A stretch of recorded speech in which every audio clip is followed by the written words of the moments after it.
Tax credit not allowed, first row में आ जाइए, इधर जगह नहीं है। Tax credit not allowed, page 3, first row में आए, पेज 395। रिवाइज करें जी, पॉइंट ए पे उंगली रखें। अगर कागज खरीद के कुरान बेचा जो एग्जेम्प्ट सेल है तो कागज का इनपुट अलाउड है नॉट अलाउड? सी, 122 रुपए की चीज खरीदी जिसमें 100 रुपए चीज की प्राइस है, 17 रुपए टैक्स है, 5 रुपए एक्स्ट्रा टैक्स है, ये 5% अलाउड है नॉट अलाउड? सी ए, चीजें खरीदी लेकिन जनरल टायर वाले ने गवर्नमेंट के खजाने में टैक्स जमा नहीं कराया, होंडा के लिए ये परचेज अलाउड है not allowed? Not allowed.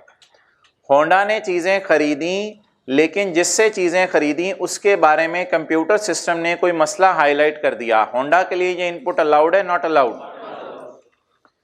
Honda ने चीजें खरीदी लेकिन उसका बिल 2 नंबर बना के प्राइस ऐसे ही बिल बना दिया, क्या ये परचेज अलाउड है not allowed? Not allowed. Point ई छोड़ें, एफ इज इक्वल टू ए। जी, चीजें खरीदी घर के लिए, इनपुट अलाउड है नॉट अलाउड? चीजें खरीदी बिजनेस के अलावा किसी और मकसद के लिए, अलाउड है नॉट अलाउड? Not allowed. अच्छा, एक पहली बात हमने ना पॉइंट एच में ये पढ़ी थी कि जो चीजें परमानेंटली इमूवेबल प्रॉपर्टी का पार्ट बन जाएं वो सारी की सारी चीजें नॉट अलाउड है। उस रो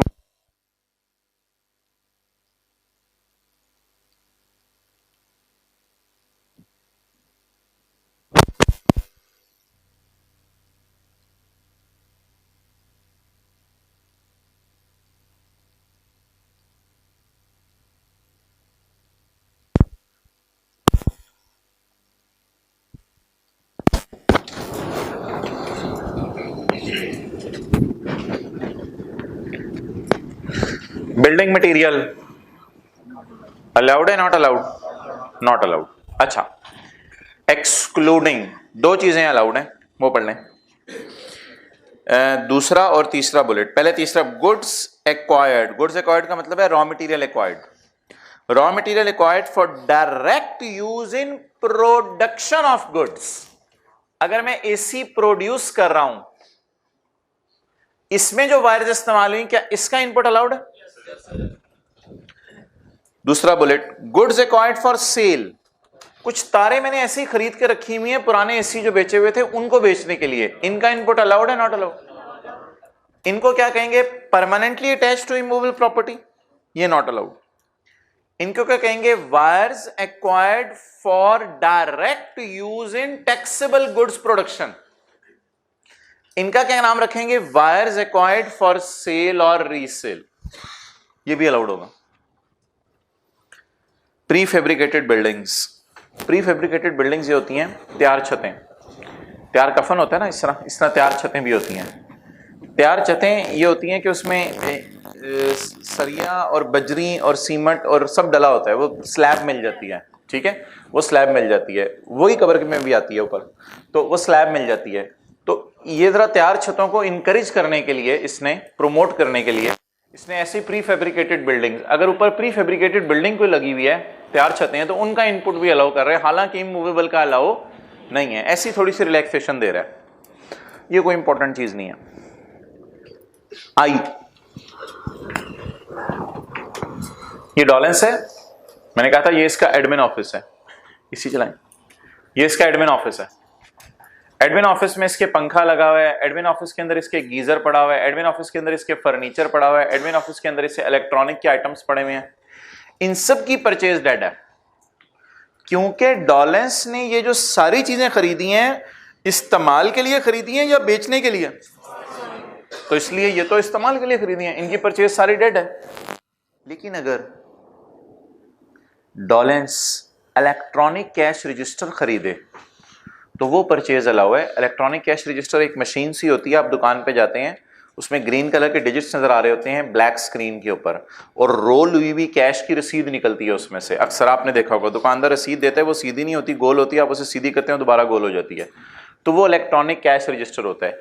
इलेक्ट्रॉनिक कैश रजिस्टर को लॉ मेकर ने इनकरेज की है, वो भी इस्तेमाल आप कर रहे होते हैं और आपने उसके बाद फेंकना होता है, वो भी आपने बेचना नहीं होता, लेकिन फिर भी उसको अंदर आपको रिलैक्सेशन है, उसकी परचेज अलाउ है। तो एडमिन ऑफिस में एक चीज सिर्फ अलाउ है, that is electronic cash register, excluding electronic cash register. बाकी जितनी गैस की चीजें, बिजली की चीजें, फर्नीचर की चीजें पड़ी हैं, सारी नॉट अलाउड, क्योंकि एडमिन ऑफिस में इस्तेमाल के लिए पड़ी हैं या बेचने के लिए? इस्तेमाल के लिए। आखिरी एक्सक्लूडिंग मैं आपको पढ़ा दूं, डॉलर्स की बात ना करें। अगर एक बंदे की दुकान है जो पंखे खरीद के बेचता है, तो वो पंखों की परचेज पे 17% लगाएगा, उसके लिए अलाउड है। अगर एक बंदे की दुकान है जो गीजर खरीद के बेचता है, तो वो गीजर की परचेज पे 17% लगाएगा, उसके न्यूमेरिकल में साथ। तो मिसाल के तौर पे ये कोई मैन्युफैक्चरर है गीजर का, ये रिटेलर है गीजर का, ये डॉलेंस है। मैन्युफैक्चरर ने गीजर बेचा रिटेलर को, रिटेलर ने फॉर यूज रखा हुआ है फॉर सेल। ये जब गीजर खरीदेगा तो अपना न्यूमेरिकल सॉल्व करते हुए गीजर की परचेज पे 17 लगाएगा। अच्छा, रिटेलर ने बेचा डॉलेंस को, डॉलेंस जब खरीदेगा गीजर तो इसकी परचेज पे न्यूमेरिकल में इसको क्यों नहीं 17 लगाने की इजाजत? क्योंकि इसने गीजर इस्तेमाल करने के लिए खरीदा है या बेचने के लिए? इस्तेमाल करने के लिए। आखिरी लाइन पढ़ें, but excluding goods acquired for sale और रीसेल। अंडरलाइन करके मतलब लिखें, अगर बिजली की चीजें, गैस की चीजें बेचने की हमारी दुकान है तो परचेज पे इनकी 17 लगेगा।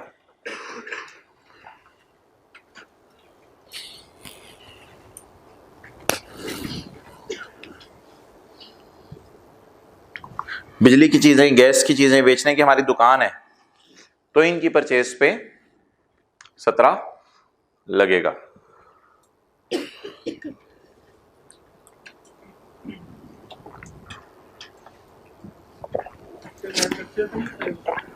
ये भी परचेज पे 17 लगाएगा। सारे ऊपर वाले सबके न्यूमेरिकल नॉर्मल सॉल्व होने हैं, सिर्फ इसके लिए ये परचेज नहीं है।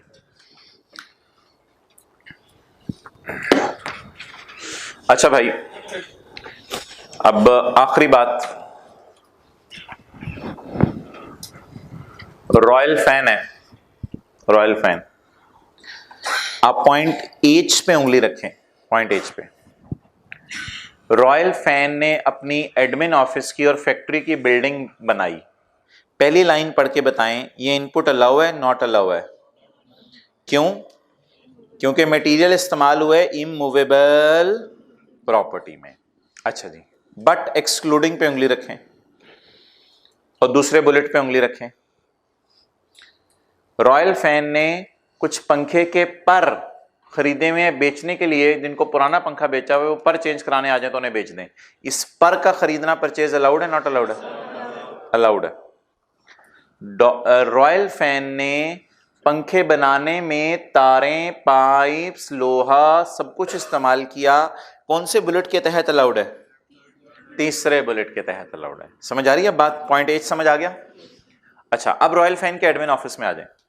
रॉयल फैन के एडमिन ऑफिस के अंदर एसीज लगे हुए हैं, रॉयल फैन के एडमिन ऑफिस के अंदर गीजर लगे हुए हैं, रॉयल फैन के एडमिन ऑफिस के अंदर जो है फर्नीचर पड़ा हुआ है। क्या ये परचेजेस पे 17 लगा सकता है? रॉयल फैन ने अपने सेल्स मैनेजर, प्रोडक्शन मैनेजर दोनों को एक एक गाड़ी लेके दी, एम्प्लॉयर ने एम्प्लॉय को गाड़ी दी।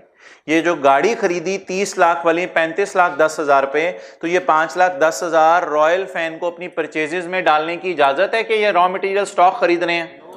क्यों नहीं डालने की इजाजत?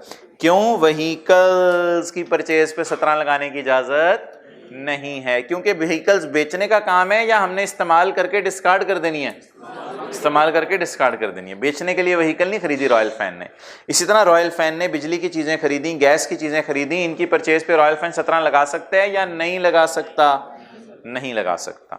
लेकिन अगर किसी बंदे की दुकान है फर्नीचर बेचने की, आखिर में पढ़े ना, but excluding goods acquired for sale, और फिर वो अपनी परचेज पे इन चीजों पे 17 लगा सकता है? यस। आखिरी सारी रो फोर्थ रो में आ सकती है। जल्दी आगे आ जाएं, फर्स्ट रो में भी जगह, इधर भी सेकंड लास्ट रोज में जगह, जरा जल्दी उठें। जे भाई सर्विसेज जो है ना, सर्विसेज की परचेज पे, कुछ परचेजेस पे 17 लगाने की इजाजत है, कुछ पे 17 लगाने की इजाजत नहीं। कौन सी परचेज ऑफ सर्विसेज की मिसालें दे दूं। आप अकाउंटिंग सर्विसेज बाय करते हैं, वो भी परचेज करते हैं। आप टैक्स सर्विसेज बाय करते हैं, नहीं लिखना। आप एडवर्टाइजमेंट सर्विसेज बाय करते हैं, ये सारी एडवर्टाइजमेंट और ये सारी परचेजेस ऑफ सर्विसेज है। परचेज ऑफ सर्विसेज पे 17 लगाने की इजाजत है, एक्सेप्ट वो परचेजेस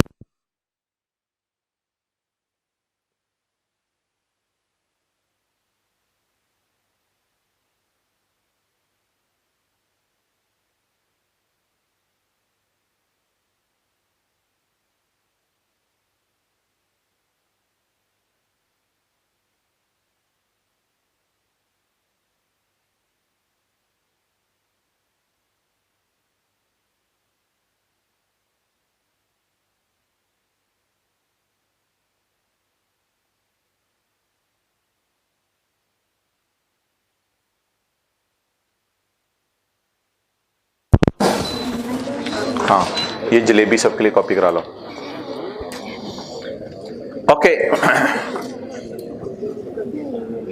जी, हजरात आगे आए सेकंड लास्ट रो में, थर्ड लास्ट रो में, ये दो बंदों की जगह।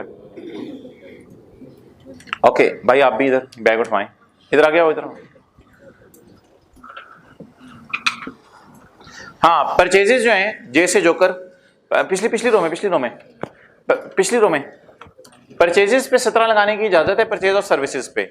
लेकिन कुछ परचेजेस पे 17 लगाने की इजाजत नहीं है। वो सुन लें कौन सी हैं, जिनके बारे में प्रोविंशियल लॉ ने मना कर दिया कि इनकी परचेज पे 17 नहीं लगाना। अब प्रोविंशियल लॉ ने किन परचेजेस पे 17 लगाने से मना किया है, वो प्रोविंशियल लॉज हमारे सिलेबस में नहीं है। तो ये मत याद रखें किन परचेजेस पे 17 नहीं लगाना, ये याद रख लें कि जिनको प्रोविंशियल लॉ ने मना कर दिया उन परचेज ऑफ सर्विसेज पे भी 17 लगाने की इजाजत नहीं है। अब पेपर में जब भी लफ्ज आएगा तो क्या आएगा, प्रोविंशियल लॉ ने इन परचेज पे 17 लगाने से मना किया, तो आपने फिर न्यूमेरिकल में उस परचेज पे 17 नहीं लगाना। Services in respect of which input adjustment is, input adjustment क्या होती है, purchase adjustment। services in respect of purchase adjustment is barred। barred का क्या मतलब होता है, बाड़ लगा के रोकना। in which input adjustment is barred, barred का मतलब है रोक दी गई है। किस लॉ ने रोकी है, किस लॉ को ये हाके बातें करने वाले भाई अगली रो को डिस्टर्ब कर रहे हो, under the provincial law, provincial law ने रोकी।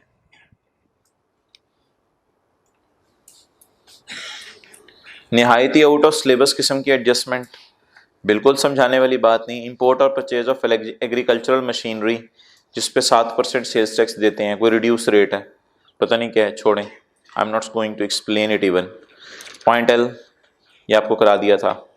Point M, the input relating to sale made to unregistered person on a pro rata basis for which sale invoice do not bear the NIC or NTN of the recipient।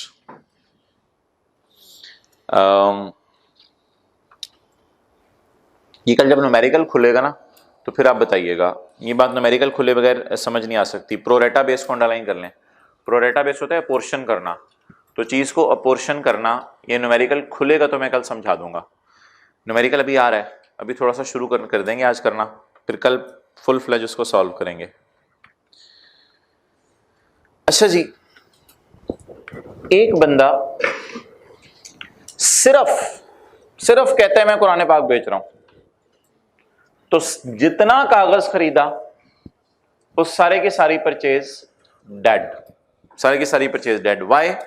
क्योंकि उसकी cell क्या है, exempt from tax. Cell क्या है, exempt from tax. Clear? ये कल कहां पढ़ा था, पॉइंट ए में, goods used for any purpose other than taxable cell.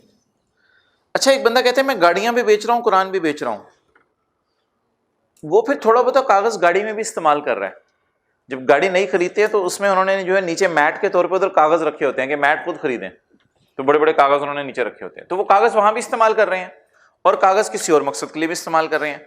अब ये जो कागज खरीदे इनको प्रोपोर्शनेट करना पड़ेगा। जो गाड़ी में इस्तेमाल हुए उसकी परचेज में 17 लगाने की इजाजत है, और जो उसकी परचेज में 17 लगाने की इजाजत। और ये पोर्शनमेंट आपको कराई थी मैंने न्यूमेरिकल में 2-3 दिन पहले कराई थी, और अभी आज भी इंशाल्लाह शुरू करेंगे हम। तो पोर्शनमेंट की किसको जरूरत है? जो एग्जेम्प्ट सेल और टैक्सेबल सेल दोनों कर रहे हैं, और जो कहते हैं मेरी सिर्फ एग्जेम्प्ट सेल है उसका सारा इनपुट डेड, और जो कहते हैं मेरी टैक्सेबल भी है एग्जेम्प्ट भी है तो उसका सारा इनपुट डेड या थोड़ा सा।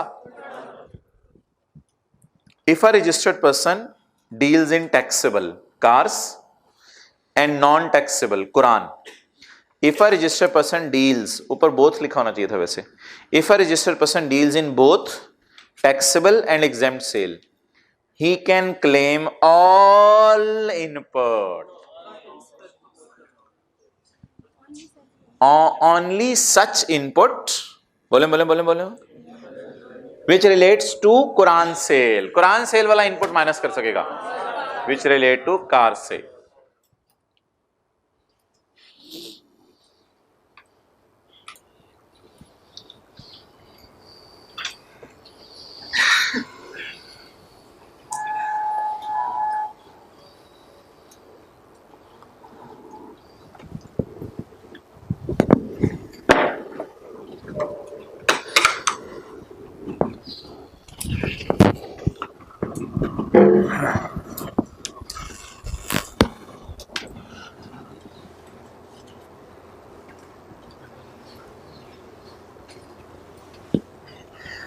कुछ पर्संस की सेल एग्जेम्प्ट है और कुछ प्रोडक्ट्स की सेल एग्जेम्प्ट है।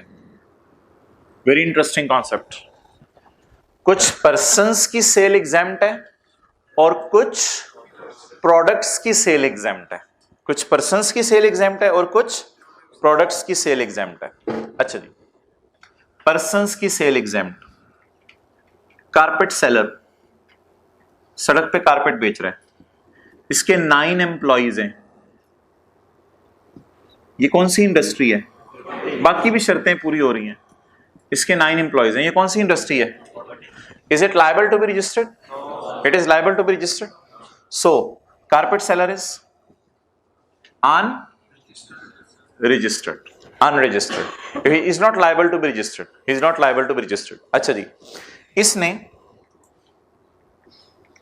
100 रुपए का धागा खरीदा, इसने 100 रुपए का धागा खरीदा, बेचारे को 17 देने पड़ गए। ये जब कारपेट बेचेगा 300 रुपए में तो ये सेल्स टैक्स लगा सकेगा? क्यों नहीं लगा सकेगा? He is not liable to be registered, he is not liable to be registered, क्योंकि इसकी साल की सेल 3 मिलियन से कम है और नंबर ऑफ एम्प्लॉइज 10 से कम है। इसकी सारी सेल क्या है? ये ऐसा पर्सन है कि इसकी माफ है। इसकी सेल क्यों माफ है? ये प्रोडक्ट ऐसी बेच रहा है, इसका बिजनेस ऐसा है, कॉटेज इंडस्ट्री है इसकी, इसलिए इसकी सेल क्या है? माफ। और अगर ये चाहता है कि मैं ये 17 वापस लूं तो कोई मसला नहीं, कॉटेज इंडस्ट्री है, खैर है, अपने आप को रजिस्टर करवा ले, इजाजत है। वो तो लिखा होता ना कॉटेज इंडस्ट्री अपने आप को रजिस्टर, वो लिखा होता है जो कॉटेज इंडस्ट्री नहीं है वो अपने आप को रजिस्टर जरूर करवाए। ये छोटी सी इंडस्ट्री अपने आप को रजिस्टर करवा ले, कोई मसला नहीं। लेकिन ये लोग इसलिए नहीं करवाते कि फिर 300 वाला कारपेट 300 ज़रब 17% का बेचना पड़ता है। कस्टमर कहते हैं इतना महंगा कारपेट मैं नहीं खरीदता, तो ये लोग अपने आप को रजिस्टर नहीं कराते और ये नुकसान थोड़ा सा बर्दाश्त कर लेते हैं, कहते हैं खैर है हम नुकसान बर्दाश्त करने को तैयार है। कुछ बंदों की सेल माफ है, हालांकि ये चीजें टैक्सेबल है। सुन लें, ये कारपेट टैक्सेबल है, कारपेट कहीं नहीं लिखा हुआ हुकूमत ने, एग्जेम्प्ट सेल की लिस्ट में कहीं कारपेट नहीं आ रहा, लेकिन ये बंदा ही क्या है? छोटी सी इसकी फैक्ट्री है, तो छोटी सी फैक्ट्री है तो इसकी सारी सेल क्या है? एग्जेम्प्ट। अब जब चीजें खरीदने जाता है बेचारा तो 117 की मिलती हैं, लेकिन जब बेचता है तो अगले पे सेल्स टैक्स का बर्डन डाल नहीं सकता, तो इसका इनपुट सारा डेड, तो ही is not registered, therefore he can not claim input. अब इसके जूते पहन के देखें, इसका अच्छा डिसीजन है, बिल्कुल अपने आप को रजिस्टर ना करवाए। अब 351 का अगर बाजार में कारपेट बिक रहा हो और साथ वाली दुकान पे 300 का बिक रहा हो तो आप तो 300 वाले से खरीदेंगे, तो इसलिए ये लोग अपने आप को रजिस्टर नहीं कराते। कुछ प्रोडक्ट्स की सेल एग्जेम्प्ट है। होंडा ये तो कॉटेज इंडस्ट्री नहीं है, ये तो कॉटेज इंडस्ट्री नहीं है।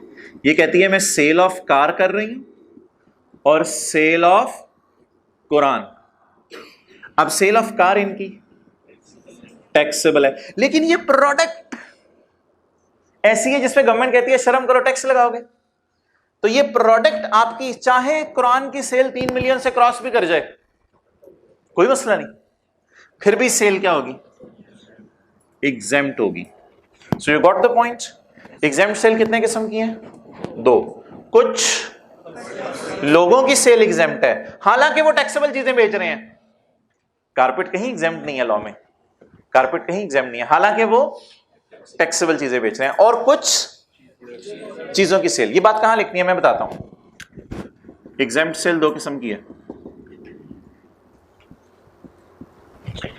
6th शेड्यूल निकालें। 6th शेड्यूल,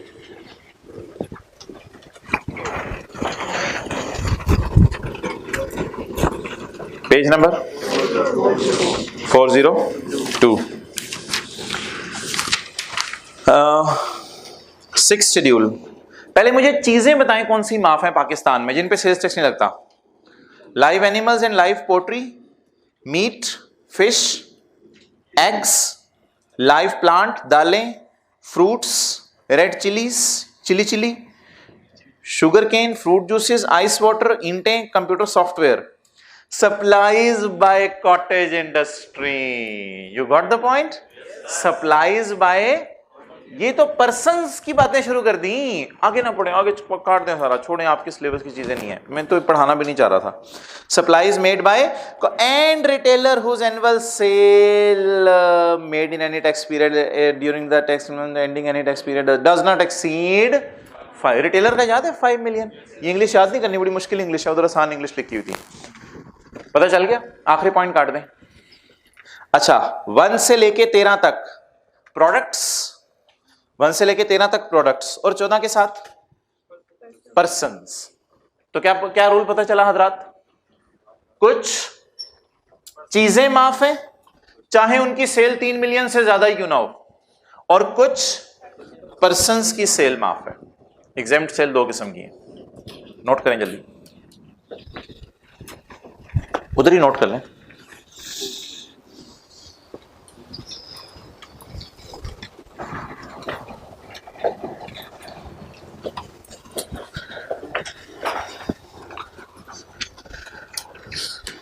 एग्जेम्प्ट सेल में याद रखिए, मैंने आपको बता दिया वह हमेशा नुकसान होता है बेचारे को, उसका इनपुट क्या हो जाता है? डेड। लेकिन वो कैसे करता है? वैसे एक और बताया भी था, वो नुकसान कवर कर लेता है, वो चीज महंगी करके बेच देता है।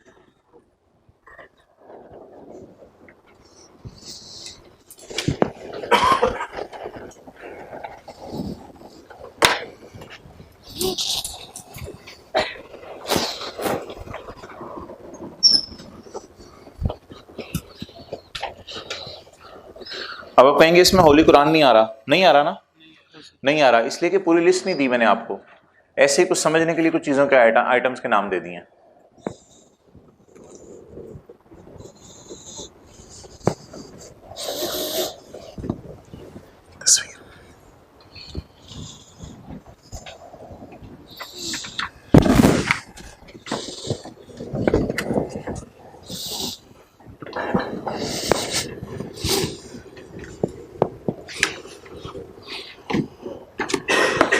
ओके,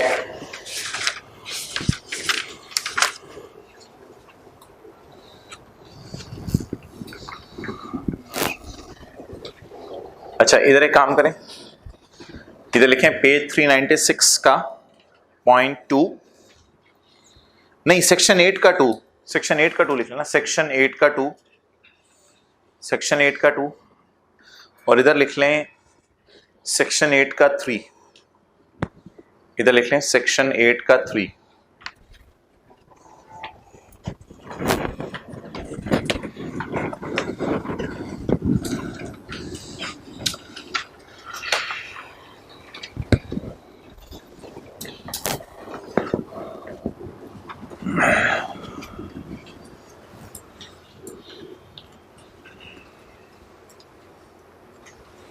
अच्छा इधर देखें, this will never be tested numerically. Unregistered बंदे का न्यूमेरिकल कभी सिलेबस में नहीं आ सकता। अनरजिस्टर्ड बंदे ने क्यों रिटर्न ही जमा नहीं करानी होती, नेवर नेवर न्यूमेरिकली, ये न्यूमेरिकली नहीं आ सकता, क्योंकि अनरजिस्टर्ड बंदे ने रिटर्न ही जमा, तो आपको क्या कहेगा, रिटर्न बना के दें इसकी। आप लिखा है अनरजिस्टर्ड बंदे ने रिटर्न ही नहीं बनानी होती, तो डेड होता है ना इसका सारा इनपुट। पेपर में हमेशा न्यूमेरिकल इसके आते हैं कि बंदा बड़ा हैवी होता है, कॉटेज इंडस्ट्री नहीं होता, लेकिन थोड़ी सी सेल टैक्सेबल, थोड़ी सी, बल्कि इसमें भी दो हिस्से होंगे, टैक्सेबल एट 17%, टैक्सेबल एट 0%। कुछ गाड़ियां पाकिस्तान में बेचेगा, कुछ पाकिस्तान से बाहर बेचेगा। पेपर में ये न्यूमेरिकल आते हैं। Never, impossible, no return filing, ये रिटर्न फाइल नहीं करता। विल फाइल रिटर्न, ये रिटर्न फाइल करेगा। और न्यूमेरिकल सिर्फ रजिस्टर्ड बंदे का आएगा पेपर में। होंडा रजिस्टर्ड है, तो न्यूमेरिकल में रजिस्टर्ड बंदा हुआ करेगा और कितने किस्म की सेल कर रहा हुआ करेगा, 3। नंबर 1 लोकल टैक्सेबल जो पाकिस्तान में बेची, जीरो रेट टैक्सेबल और एग्जेम्प्ट सेल, तीनों सेल इकट्ठी कर रहा होगा। अच्छा भाई, अब आ जाएं पेज 396 पे, पॉइंट 3।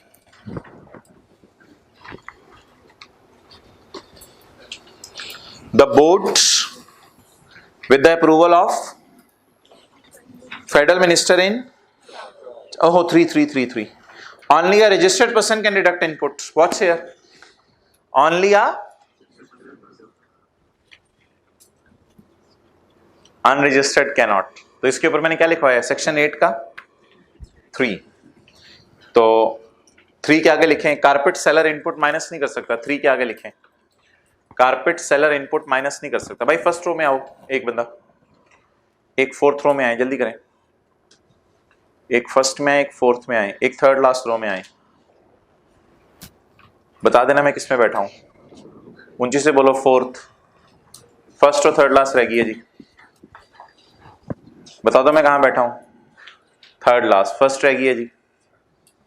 आए, अच्छा बोले जी, only a registered person can deduct input. Carpet seller input minus नहीं कर सकता, क्योंकि वो रजिस्टर्ड, क्यों रजिस्टर नहीं कराया वो उसने अपने आप को, क्योंकि वो कॉटेज इंडस्ट्री है। 6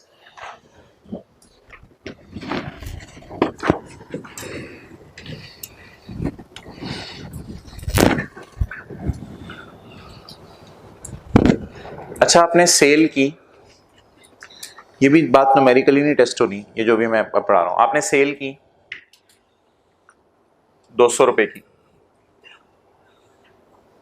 इसमें 150 की सेल की अच्छे बंदों को और 50 की सेल की बुरे बंदों को। होंडा कार्स ने 200 की गाड़ियां बेची, होंडा कार ने 200 की गाड़ियां बेची, 150 की गाड़ियां डॉलेंस को बेची और 50 की गाड़ियां जो है वो शीदा, जिसने अपने आप को रजिस्टर नहीं कराया, but he was liable to be registered. वो कॉटेज इंडस्ट्री नहीं था, he was liable to be registered. तो हमने कहा था इधर लगेगा 117, इधर लगेगा 120। परचेज मिसाल के तौर पे 70 रुपए है परचेज, अलाउड है, अलाउड है, सारी परचेज माइनस करने की इजाजत है, कोई मसला ही नहीं। परचेज पे 17% लगाएं और माइनस करें। ये ना सोचें कि अनरजिस्टर्ड बंदे की जान ले ली है ना, उस पर बर्डन शिफ्ट कर दी है तो परचेज भी माइनस करें। होंडा का क्या कसूर है कि ये बंदा इससे गाड़ी खरीदने आया, होंडा का तो कोई कसूर नहीं, होंडा ने तो अपनी सेल करनी है।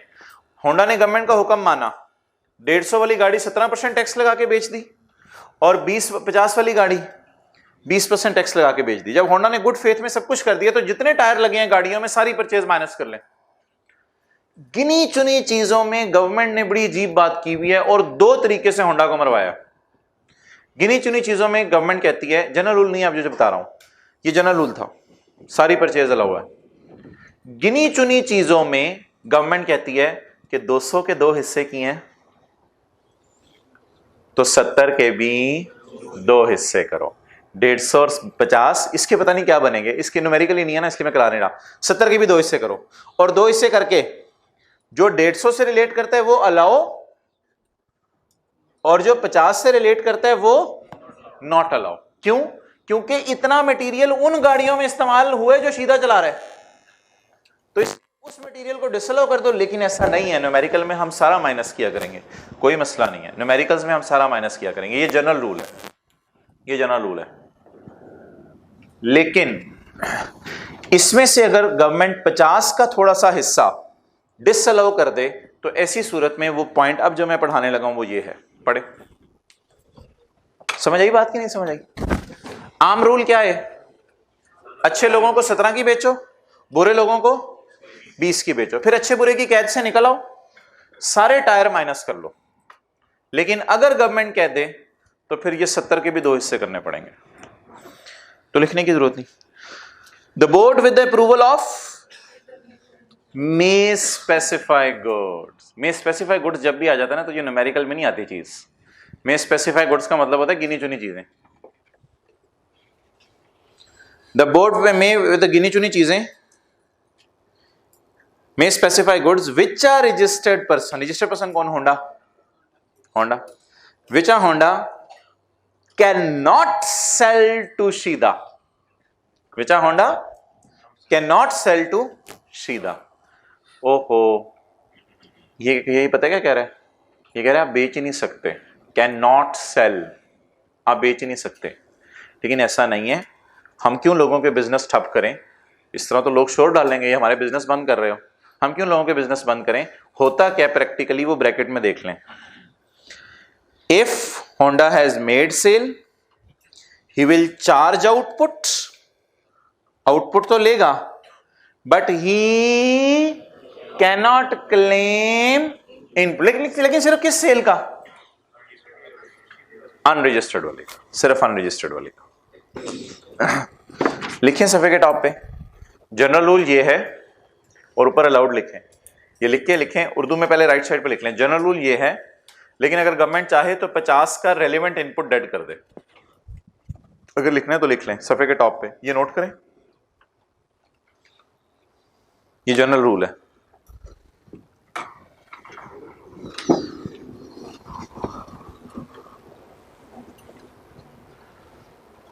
इसकी भी तस्वीर। जनरल रूल ये है, पहले जरा लिख लें ये उर्दू। जनरल रूल ये है, लेकिन अगर गवर्नमेंट चाहे तो 50 का प्रोपोर्शनेट इनपुट डेड कर दे। 50 का प्रोपोर्शनेट पता नहीं कितना बनेगा, 70 के एतबार से कुछ बन जाएगा। न्यूमेरिकल करना ही नहीं ना पेपर में। जनरल रूल ये है, लेकिन गवर्नमेंट चाहे तो 50 का प्रोपोर्शनेट इनपुट डेड कर दे।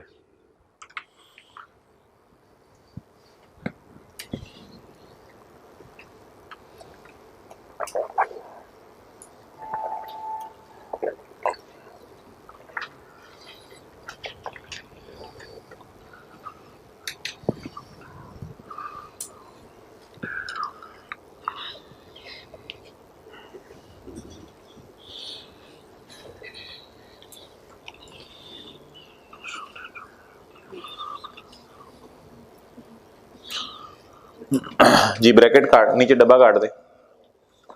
क्या लिखा है आपने उर्दू में?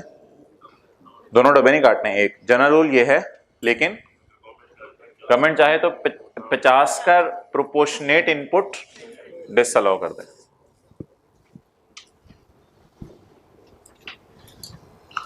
रिवाइज कल करेंगे दोबारा, सेक्शन 8 रिवाइज करेंगे। सेक्शन 21 की तरह ये भी बड़ा इंपॉर्टेंट है।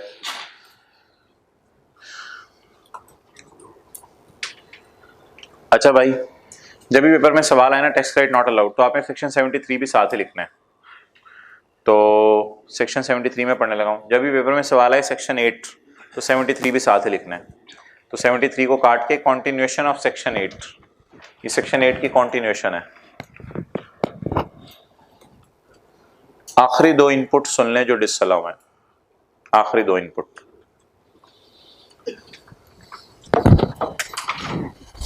रहने दें, इधर देखें। Purchase debit, cash credit.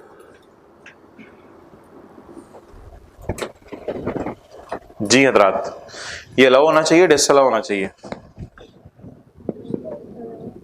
Disallow. वजह कैश में पेमेंट, इसका सबूत नहीं रहता ना ट्रांजैक्शन का, तो इतनी बड़ी अमाउंट आपने कैश में पे कर दी। लेकिन अगर मैं इसको काट के 7,000 कर दूं तो अलाउड है, क्योंकि छोटी पेमेंट है। तो बॉर्डर लाइन है 50,000। 50,000 से नीचे की पेमेंट कैसे कर सकते हैं? कैश में। जनरल टायर से अगर आप लाख के टायर खरीदें तो फिर आप पे कर दें चेक में। अगर जनरल टायर से सिर्फ 2 टायर मंगवाए हैं 20,000 के, फिर आप खैर है, फिर आप पे कर दें कैश में। तो कैश परचेजेस कुछ सूरतों के साथ नॉट अलाउड है, वरना अलाउड भी है कैश परचेजेस, कोई मसला नहीं। ये नॉट अलाउड है, वाई? 50,000 से ऊपर है। 1, payment of a transaction exceeding 50,000, comma वाली बात छोड़ें। Payment for a transaction exceeding 50,000 shall be made by cross cheque या banking channel, otherwise input will be input disallowed. इसमें एक एक्सेप्शन है जो 21 के एल में थी, एक्सक्लूडिंग यूटिलिटी बिल्स। बिजली के बिल अगर 50,000 से ऊपर है आप कैश में पे कर सकते हैं। खैर है, बिजली के बिल क्या है? Purchase of goods, purchase of services, purchase of services. 2, payment for credit transaction should be made within 180 days of issuance of tax invoice. मतलब बताएं। हाँ गुड, भाई बोले क्रेडिटर को 180 दिनों में पैसे देना अच्छी बात है, 180 दिन के बाद पैसे देना जुर्म है। इसको न्यूमेरिकली कैसे अप्लाई करेंगे वो देखेंगे, बस सिंपल सी बात। अच्छा, इनकम टैक्स में क्या था? Where a deduction is allowed for an expenditure and the related expenditure is not paid within 3 years from the end of the year to which it relates, then the amount will be added in the first year after the end of 3 years. नहीं याद आया? Section 34 याद है? हमने कहा था उधार पे कोई ट्रांजैक्शन हुई है और हमने क्रेडिटर को 3 साल तक पैसे नहीं दिए, तो 3 साल तक पैसे नहीं दिए, चौथे साल इसको इनकम में ऐड करेंगे। हाथ खड़ा करके किसको याद आ रहा है? सेक्शन 34 लिख लें, सेक्शन 34 मिलता जुलता सेक्शन है, लेकिन वहां 3 साल थे, 3 साल तक पैसे ना दे तो चौथे साल इनकम में ऐड होंगे। यहां 3 साल नहीं है, यहां से इस लॉ में सिर्फ कितने दिन है? 180 दिन। तो पाकिस्तान के 2 लॉ आपस में इनकंसिस्टेंट है। वो लॉ कह रहे हैं 4 साल में क्रेडिटर को पैसे दे दो, ये लॉ कह रहे हैं नहीं कितने दिनों में पैसे दो। इसलिए आजकल लोग इस लॉ को फॉलो करते हैं और किस में पैसे देते हैं? 180 दिन में, ताकि दोनों लॉज में सेव रहें। तो बता दें क्रेडिटर को कितने दिन में पैसे देने जरूरी हैं? 180 दिन में, वरना तो आप रोल रहे हैं ना उसको, तो सड़क पे लाके रोलने के बराबर हुआ। एक बंदे को 6 मिलियन देने हैं, आपने 180 दिन नहीं दिए, तो इसका मतलब है you are rolling him on the road. ROLLING, आप पता नहीं क्या समझ रहे हैं। The payment for credit transaction should be made within 180 days of issuance of tax invoice. वैसे आगे पीछे जाना मकसूद नहीं था मेरा, चल ठीक है नहीं जाते, आगे एक चीज पढ़ानी थी, छोड़े परे। अच्छा क्या 73 के ऊपर ढब्बा बना हुआ है, ढब्बा बना हुआ है। हाँ ये ICAP की किताब में है, इसलिए इसको याद कर लीजिएगा, याद कर लीजिएगा। ब्रेकें लग गई हैं कल हमारी, कल मसा मर के आधा सफा पड़ा था, आज मर के आधा सफा पड़ा है, स्पीड ही नहीं आ रही। अच्छा चलें खैर है, पढ़ते हैं। वेयर, आप घर पे याद कर रहे होंगे, लुटो चाहिए होगी आपने याद कर। Where goods are sold and sum is received partly in cash and partly in kind, then input will be allowed subject to the condition, अगर ये conditions पूरी हो रही हों।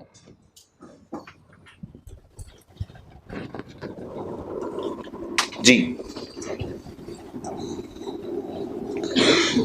एक साहब हैं, उन्होंने सेल की कार, सेल की गाड़ी 200 की, और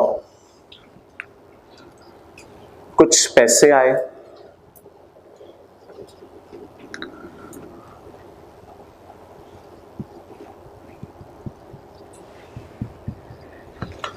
और कुछ वायर्स खरीदी 140,000 की। अच्छा, अब ये परचेज वायर्स बिल्डिंग में नहीं करनी, ये परचेज वायर्स बिल्डिंग में नहीं करनी, ये वायर्स कहां परचेज करके यूज करनी है? गाड़ियों में यूज कर लेंगे या रख के बेच देंगे। अब बताएं, ये नॉर्मल परचेज है हमारे बिजनेस की, ठीक है? तो इफ इस परचेज पे इनपुट अलाउ है या नहीं? ये परचेज क्यों थोड़ी सी अजीब सी परचेज है, क्योंकि एक चीज जा रही है, दूसरी चीज ये भी अलाउड है अगर कितनी शर्तें पूरी हो जाएं? 3 शर्तें। पढ़ें, ये कौन सी परचेज है? जैसे बार्टर सिस्टम में होता था, चीज देके चीज ले लेते थे, तकरीबन उस किस्म की परचेज है, ये भी अलाउड है। Number 1, where goods are sold, goods क्या? Car, and the sum is received partly in cash and partly in wires, then input on wires आप भी लिख लें, input on wires will be allowed। शराइत बताएं जी। goods received are taxable, ये किसकी बात कर रहे हैं? वायर्स टैक्सेबल है, ये होली कुरान नहीं है, वायर्स टैक्सेबल है। गुड्स रिसीव्ड आर टैक्सेबल, ये एग्स नहीं है। Goods received are shown in, ये देख लें, डबल एंट्री कर दी है, अकाउंटिंग रिकॉर्ड्स में शो कर दिए मैंने गुड्स, ये तो शर्त पूरी होगी। The balance amount even if less than 50,000 is received through, अगर अभी भी नॉट अलाउड है, बैलेंस अमाउंट अब ठीक है, क्लियर हो गया? अच्छा, अगर ऐसे हो जाए,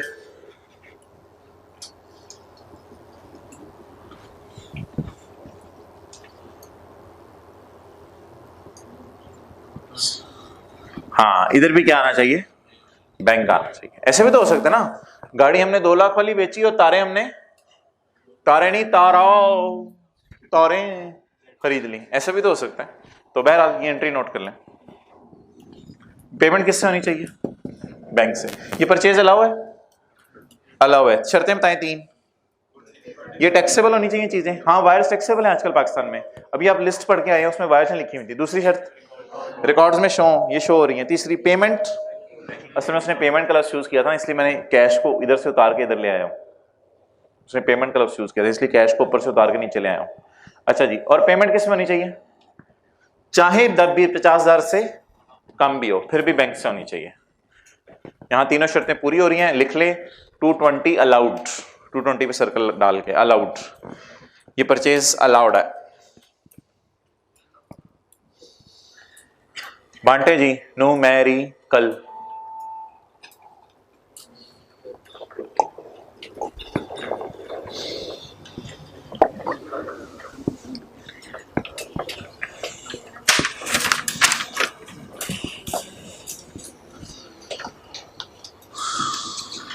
साथ वाले ने अल्लाह को राजी करते हुए 1 साल और खत्म कर लिया।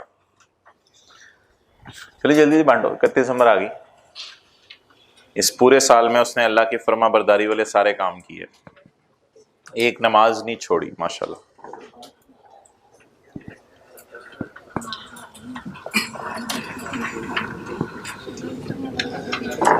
एक झूठ नहीं बोला, वालिदैन के कहने से पहले भाग के उनकी बात सुनने को तैयार होता था। ठीक,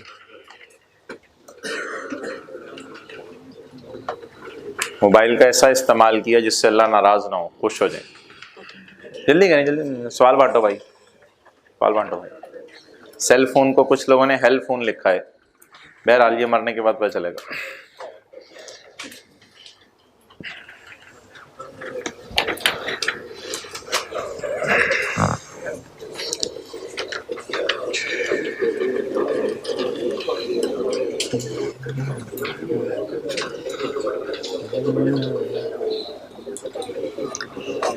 ओके,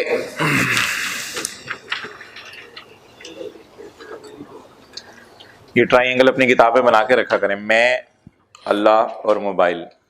ये ट्राइंगल हर वक्त आपके सामने होना चाहिए। Question number 1, mister Azhar has provided you the following info regarding the month of January. Detail of supply. ये कहां से सब लेके आते हैं?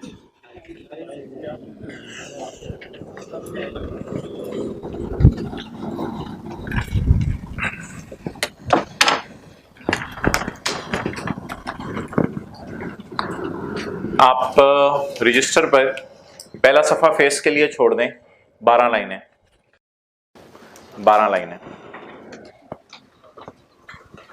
अच्छा जी, इसके बाद रजिस्टर पर आप हजरात छोड़ दें वर्किंग 1 इनपुट, उसके लिए आप 7-8 लाइनें छोड़ दें। 12 × 8 20 लाइनें हो गई। इसके बाद एक वर्किंग 2 होगी अपॉर्शनमेंट ऑफ इनपुट, इसके लिए 5 लाइनें काफी, इसके लिए 5 लाइनें काफी हैं।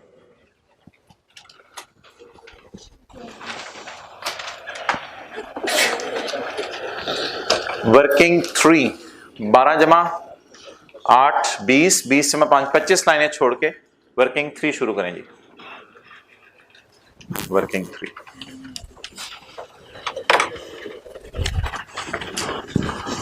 और वर्किंग 2 भी मैं साथ ही कर रहा हूं। 12 और 8 लाइनें 20 लाइनें छोड़ के वर्किंग नंबर 2 शुरू कर दें। वर्किंग नंबर 2 क्या है? Apportionment of input.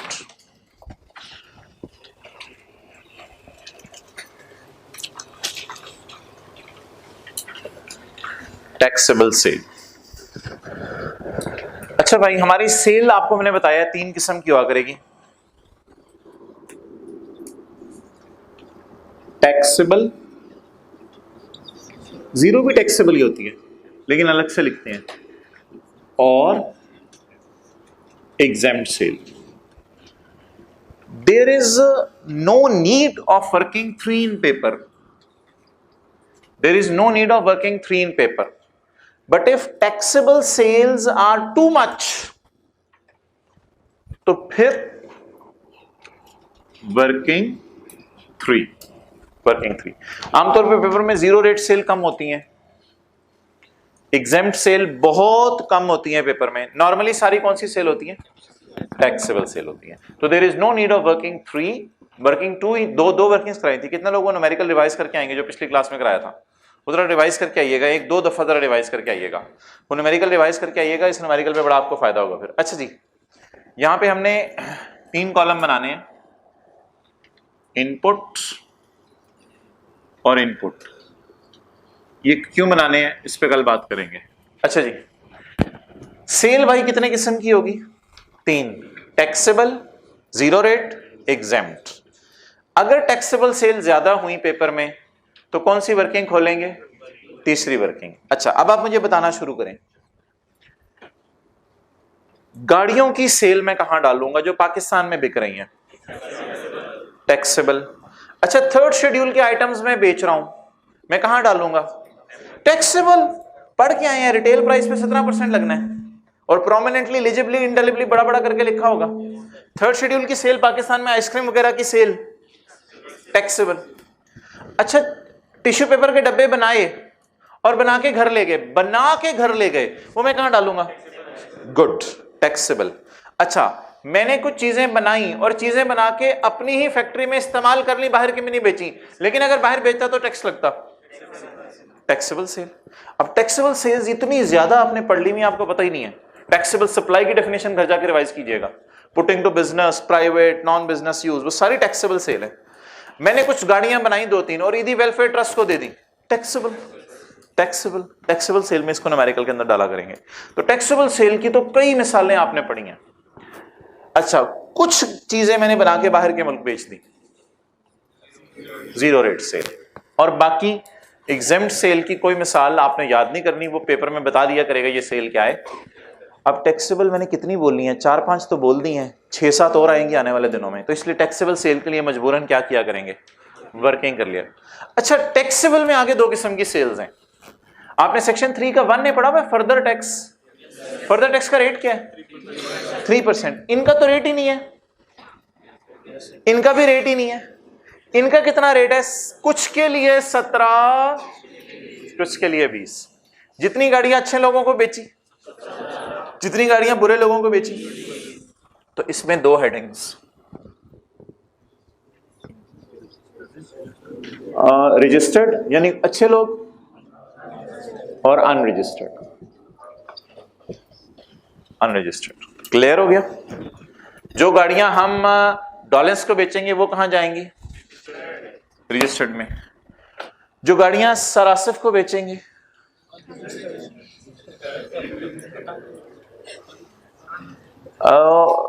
इसलिए मेरा कभी कभी दिल चाहता है यहां अदर देन अनरजिस्टर्ड लिख दूं, क्योंकि सरासिफ वाली पे 20 नहीं लगाना। आपको पता है इस पे हम एंड पे 17 लगाएंगे, इस पे 20 लगाएंगे। एक क्लास ली हुई है आपने फर्दर टैक्स वाली, एक 9 बजे, 10 बजे, 11 बजे, 12 बजे वाली, ठीक है। अच्छा, जो गाड़ी होंडा ने डॉलर्स को बेची वो कहां जाएगी? रजिस्टर्ड। 35-30 लाख वाली गाड़ी कितने की बेचेंगे? 35 लाख 10,000 की, ठीक। जो गाड़ी होंडा ने बेची सरासिफ को, वो इधर क्यों जानी है यार? इधर क्यों जानी है? सरासिफ से 3% ज्यादा ले, क्यों ना ले? He is not liable to be registered. तो मेरे ख्याल से यहां ये ना लिख लें अदर देन अनरजिस्टर्ड। अनरजिस्टर्ड इधर आ जाया करेंगे। अदर देन अनरजिस्टर्ड, वो जरूरी नहीं रजिस्टर्ड हो, क्योंकि कुछ ऐसे लोग होते हैं who are not liable to be। अब अंदाजा हो रहा है, पिछली सारी बातें पढ़ी थी, उनको रिवाइज भी करना था। कितने लोग कल पूरा पढ़ के आएंगे एक दफा?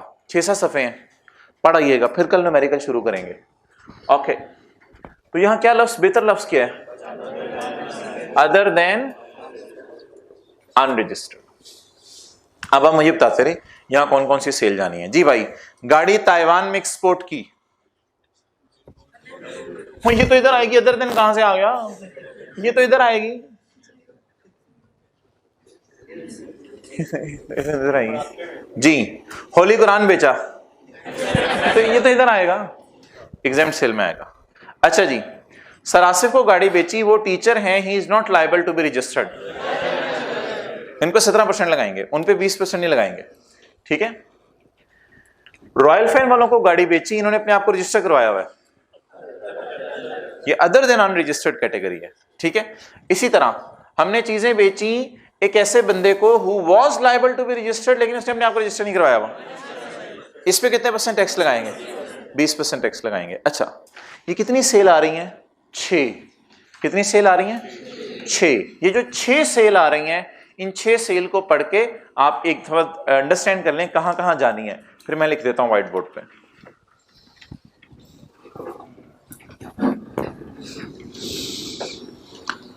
बस रिटेन रखें, लिखने की जरूरत नहीं, कुछ अपने जहन में रखें।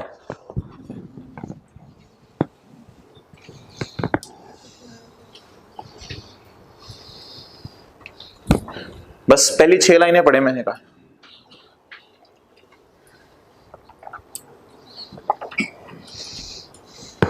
जी जी, अपने सफे पे, साथ वाले के सफे पे वही लिखा हुआ है। जल्दी जल्दी।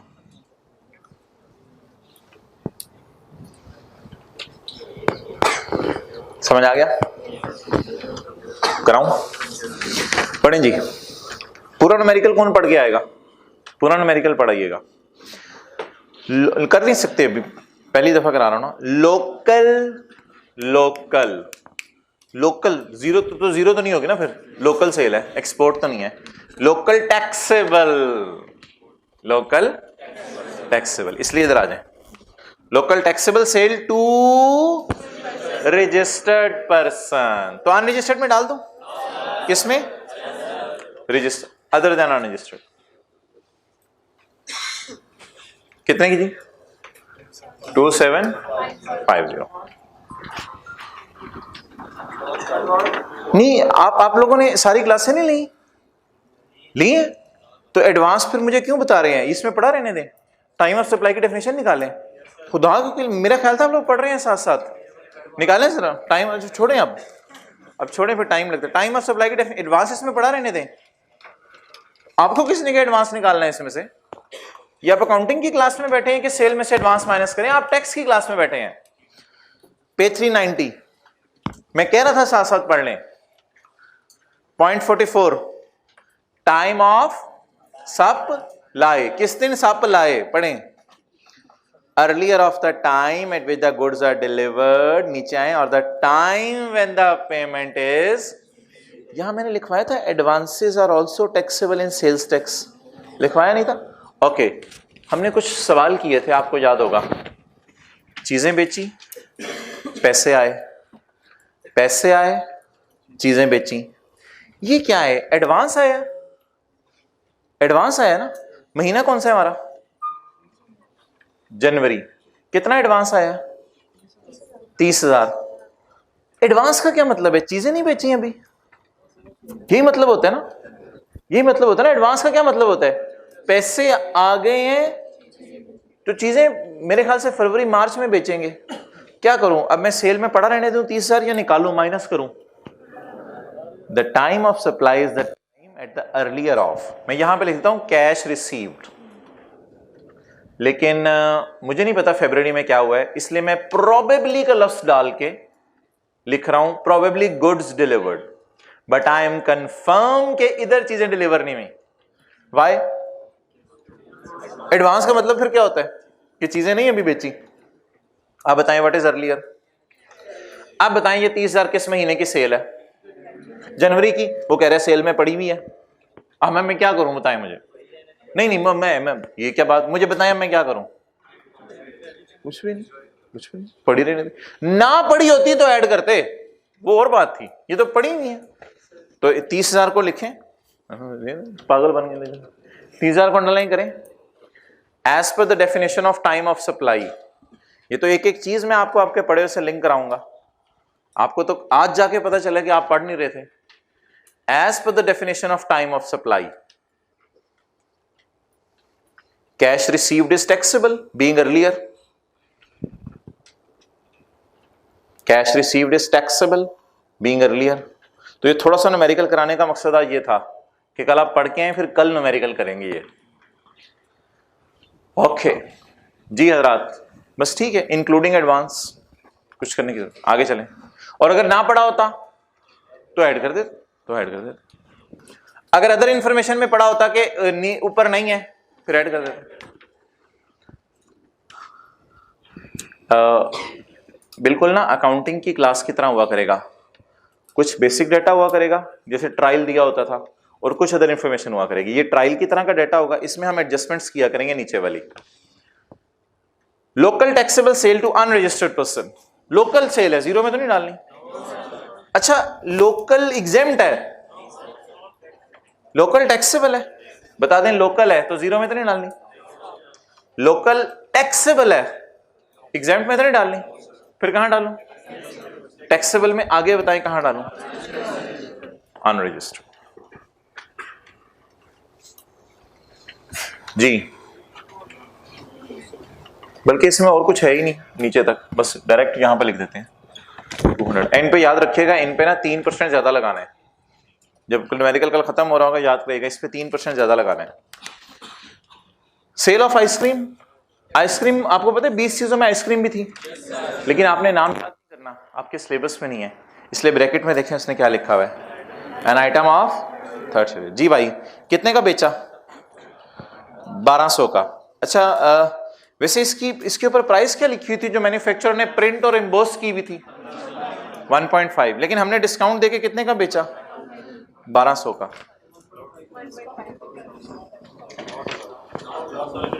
निकालें जरा।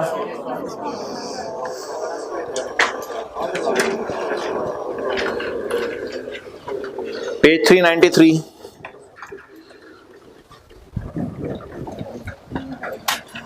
Items listed in third schedule.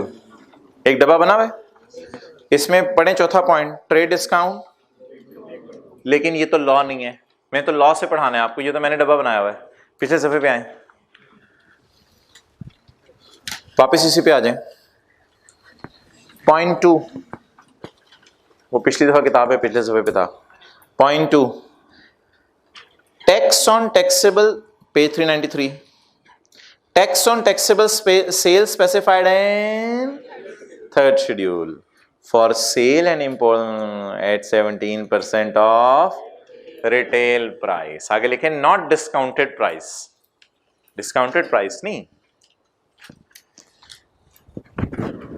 लफ्ज लिखा हुआ रिटेल प्राइस। जी मैंने 15 लाख वाली चीज मोहब्बत में कितने की बेची? 12 लाख में। टैक्स वाले ने कहा अपनी मोहब्बत अपने पास रख, और 12 लाख वाली चीज है, मुझे सिर्फ कितने की सेल में डालूंगा मैं? तो 15 लाख। अच्छा आइसक्रीम टैक्सेबल है? कभी खरीदी है? टैक्स उस पर लिखा होता है से, तो टैक्सेबल है। अल्लाह अकबर, सर्दी और आइसक्रीम, सुभान अल्लाह। अच्छा जी भाई मुझे सेहत की फिक्र है, खुदा हो। अच्छा जी वो टाइम लग जाता है उसमें। अच्छा point number 4, goods taken for private use. इसको ना पूरा लिखें, ये बात मिस, इसको पूरा लिखें। विच वर प्रोड्यूस्ड इन बिजनेस। ये आई कैप का सवाल नहीं है, अपने से कुछ चीजें डाली हैं, वो ये लाइन लिखी होनी चाहिए थी। विच वर प्रोड्यूस्ड इन बिजनेस, जो बिजनेस में बनाई थी वो घर लेके चले गए। आए जरा पे 388 पे। सप्लाई, पुटिंग टू, नहीं बिजनेस क्यों पढ़े हो? जो काम की बात है वो पढ़ो और वापस आओ। पुटिंग टू, अम्मी चावल लेने भेजती हैं, 2-3 एक्लेयर ले आते हैं, यहां से गड़बड़ शुरू होती है। Okay, putting to private use. अच्छा जी बोलें।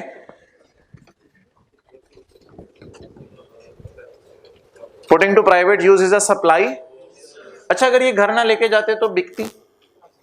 वैसे पूछ रहा हूं, बिकती और बिक के गवर्नमेंट को टैक्स जाता, तो अभी आपको गवर्नमेंट को इन पे टैक्स देना पड़ेगा। घर चीजें लेके जाना अकाउंटिंग वाले ड्राइंग कहते थे, लेकिन टैक्स वाले कह रहे हैं सेल से मिलती जुलती चीज है। अकाउंटिंग वाले इनको ड्राइंग कहते थे, टैक्स वाले कह रहे हैं सेल से मिलती जुलती चीज है। जी कितना?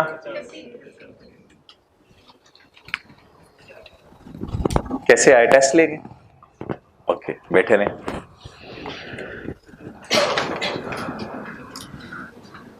जिंदगी बचाने वाला नशा।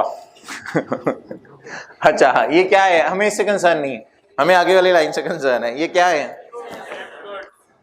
Exam goods. हाँ दवाइयां, बिल्कुल दवाइयां। मैंने तो ड्रग का तो मुझे यही तर्जुमा आता था, मैं कर गया। जी कौन सी वाली पोर्ट? एक्सपोर्ट, पुरानी वाली एक्सपोर्ट। जी 0 रेट कितना? 2000।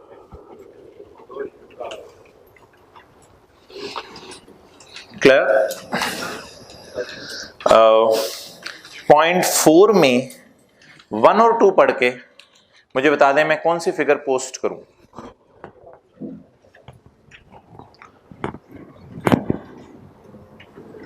डेबिट क्रेडिट नोट अभी आपको भूल गए होंगे, कोई मसला नहीं, फिर भी मुझे बताएं पॉइंट 4 में 1 और 2 पढ़ के कौन सी चीज पोस्ट करूं। इधर आए, सेल रिटर्न पोस्ट करनी है यहां या परचेज रिटर्न? परचेजेस में कल कराऊंगा, आज मैं न्यूमेरिकल में सिर्फ सेल करवा रहा हूं आपको। आज मैं सिर्फ सेल करवा रहा हूं, परचेजेस कल करवाऊंगा। परचेजेस कल करवाऊंगा। मुझे ढूंढ के दें जरा, ढूंढे सेल रिटर्न कौन सी है, परचेज रिटर्न कौन सी है, मुझे नहीं समझ आ रहा कौन सी है सेल रिटर्न। जरा debit and credit note issued during the tax month are substandard supplies were returned to suppliers, ये परचेज रिटर्न बनेगी। Goods were returned by customers, आगे लिखें टू अस, और ऊपर लिखें goods were return to vendors by us. Vendor कौन होता है? सप्लायर। क्रेडिटर होता है। और कस्टमर कौन होता है? डेटर। जी तो थोड़ा हिम्मत करें, बताएं 1 और 2 में से कौन सी सेल रिटर्न है? 2 is cell return. Goods were returned by different customers ने चीजें वापस कर दी हैं, तो हमारे लिए ये सेल वापस आ गई। तो कुछ लिखा हुआ है कौन सी वाली सेल है? नहीं लिखा हुआ, मैं फिर इसमें डाल दिया करूंगा हमेशा। जो सबसे ज्यादा वाली, जो हमारी नॉर्मल रजिस्टर्ड वाली सेल है, ये रजिस्टर्ड वाली सेल है ना, बस इसी में डाल दिया करेंगे। बताया नहीं वहां कौन सी वाली सेल रिटर्न है, इसमें डाल दिया करेंगे। Less sale return, sale return sale में से क्या होती है, माइनस 250।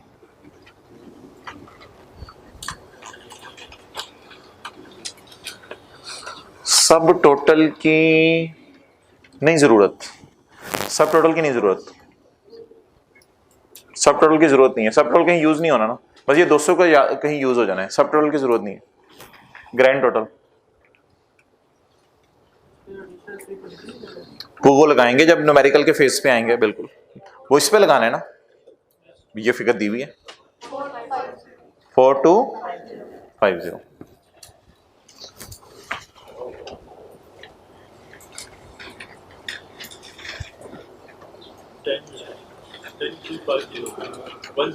One zero 25। लो जी, हमारा सेल वाला पार्ट न्यूमेरिकल का आज खत्म हो गया, सेल वाला हिस्सा लाएं जी।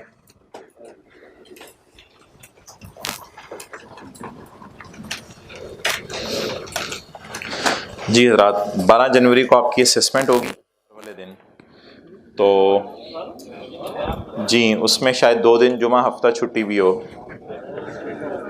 अच्छा जी, नसर ताहिर जाएं जाएं, जिनकी क्लास है उठते रहें।